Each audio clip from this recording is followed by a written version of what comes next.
গুলি করে মেরা ফেলিছে। নওগাঁর মান্দা উপজেলার কসবা ইউনিয়নের ভোলাগাড়ি গ্রামের দিনমজুর পিন্টুর ছেলে রাসেল হোসেন। রাসেল নারায়ণগঞ্জের ডিআইটি রোড এলাকার একটি রেডিমেড গার্মেন্টসে কাজ করতেন।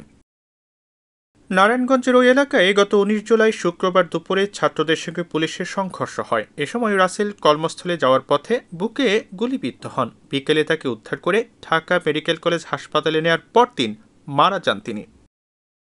অন্যের জমিতে বসবাসরত ভূমিহীন এবং আশ্রয়হীন পিন্টুর ছোট মেয়ে শারীরিক প্রতিবন্ধী। টাকার অভাবে প্রতিবন্ধী মেয়েটারও চিকিৎসা করাতে পারেননি পিন্টু।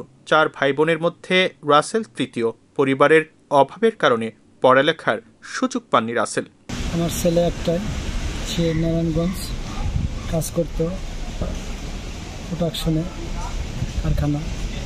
সেখানে কাজ করার সময় বেলা 5:30টার দিকে ছেলে কাজের জবালে এসে রোডেতে চালক গুলি করে মারা গেছে। আমার একটাই ছেলে, আমি সরকারের কাছে এটা বিচার চাই। আমি একটা গরিব মানুষ, আমি রিক্সা চালায় খাই। আমার 3টা মেয়ে, একটা মেয়ে প্রতিবন্ধী। আমি অভাবিক সংসার, আমি দিন মজুরিরও কাজ করে খাই।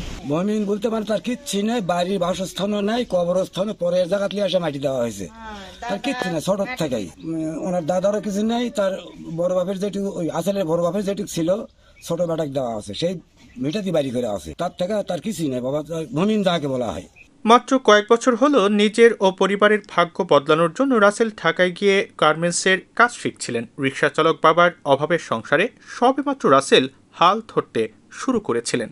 রাসেল গরিব চেহারা, বাপ মাও ও গরিব অসহায় চেহারা। এখন সে ঢাকাতে কাজ করে পরিবার চালানোর জন্য থাকে। এখন হঠাৎ করে মরে গেল। সরকার যেন এই সমস্যাটা দেখাশোনার জন্য একটু ব্যবস্থা নেয়, খাওয়ালেই হয়। এমন একটি অবস্থায় বাড়ি থেকে যাওয়ার মাত্র 13 দিনের মাথায় রাসেল গুলিবিদ্ধ লাশ হয়ে বাড়িতে ফিরবেন এমনটি প্রত্যাশা করেনি কেউ।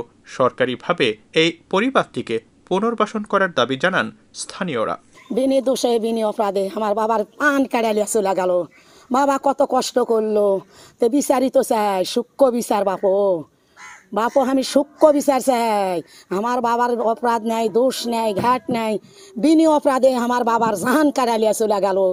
দাবি এই ছেলেটার যেন সুবিচার আমরা পাই, আর তার চলার খাতিরে বাপ মা পাগলের মতো ঘুরতেছে, তাদের যেন সুব্যবস্থা হয়। এটা সরকারের কাছে আমাদের দাবি। ঘর বাড়ি করে দাও, জায়গা ঠিকানা কিনা দাও, দিয়ে ঘর বাড়ি করে দাও।